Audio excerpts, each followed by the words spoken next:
సింహాచలం సిరికి ఆపద వచ్చింది. దేవాలయంలో ఆభరణాలపైన సర్వత్రా చర్చ జరుగుతోంది.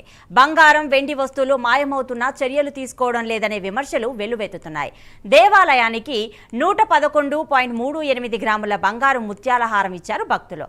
అయితే ఆ ముత్యాల హారంలో 36 గ్రాములే మిగిలింది. అప్పన్న మ్యూజియంలోనూ అపచారమే జరుగుతోంది. 10 బంగారు గొలుసు ముక్కలు మాయమైంది. దేవాలయంలో 9.464 కిలోల 16 వెండి వస్తువులున్నట్లు గుర్తించారు.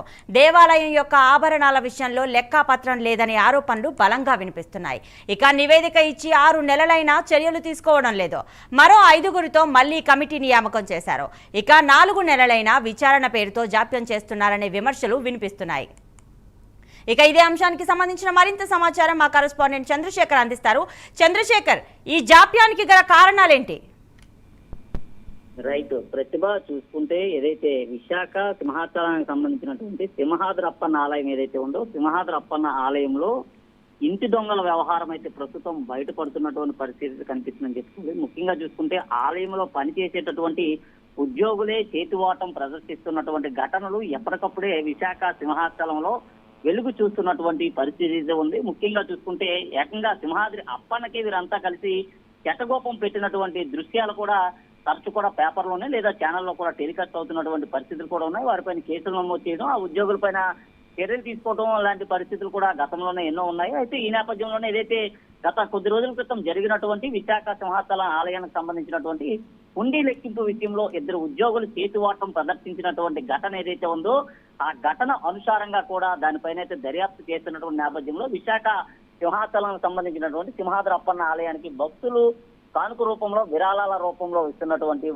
బంగారం గాని లేదా వెండి గాని ఏదైతే ఉందో ఈ వెండి కూడా దొంగతనం జరిగినట్లు కూడా ఆలయ అధికారులు గుర్తించినటువంటి పరిస్థితి ఉంది. నేపథ్యంలో కడపకు సంబంధించినటువంటి ఒక వ్యక్తి ఆ ఫిర్యాదు మేరకు పూర్తిగా దర్యాప్తు అయితే కొనసాగుతుంది. అయితే ఫైన్ మ్యాన్ కమిటీని కూడా దీనికి నియమించినటువంటి పరిస్థితి ఉంది. గతంలో నియమించినటువంటి కమిటీ ఏదైతే ఉందో ఆ కమిటీ నామమాత్రపు దర్యాప్తు మాత్రమే జరిపిందంటూ కూడా మరలా అతనే ఫిర్యాదు అయితే చేయడం జరిగింది. ముఖ్యంగా చూసుకుంటే ఏదైతే సింహాచలం దేవస్థానానికి సంబంధించినటువంటి ఆభరణాలకు పూర్తిగా ఆపద ఏర్పడినటువంటి ఘటన అయితే ప్రస్తుతం కలకలం రేపినటువంటి పరిస్థితి ఉందని చెప్పుకోవాలి. భక్తులు ఇచ్చినటువంటి 111.38 గ్రాములకు సంబంధించినటువంటి ముత్యాల హారం ఏదైతే ఉందో దాంట్లో కేవలం 36 గ్రాములు లేకపోయినట్లుగా కూడా ఆ భక్తులు ఎవరైతే ఫిర్యాదు చేశారో ఆ ఫిర్యాదుదారుడు తన కంప్లైంట్ లో కూడా పేర్కొన్న పరిస్థితి ఉంది. ముఖ్యంగా చూసుకుంటే 10 బంగారు గొలుసు ముక్కలు కూడా అందులో మాయమైనట్లుగా తెలుస్తుంది. అలాగే అప్పన్న మ్యూజియానికి సంబంధించి కూడా పూర్తిగా అపచారమే కొనసాగుతుందని చెప్పుకోవాలి. ఎప్పటికప్పుడే విశాఖ సింహాచలానికి సంబంధించినటువంటి స్వామివారి ఆభరణాలు తస్కరించిన పరిస్థితి కానీ గతంలో చూసుకుంటే